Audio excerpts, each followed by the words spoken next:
হ্যাঁ, না করো, খাও তুমি। নমস্কার বন্ধুরা, রাতের খাবার কাকুকে খেতে দিয়েছি। বড় ছোলার তরকারি করেছি, মিষ্টি, রুটি,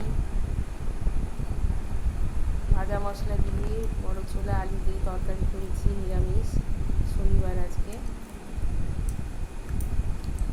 শসা, টমেটো, কাঁচা লঙ্কা, আজকে পেঁয়াজ খাবো না। মিষ্টি, রুটির সাথে একটু মিষ্টি কাকু খায়, আমিও খাই।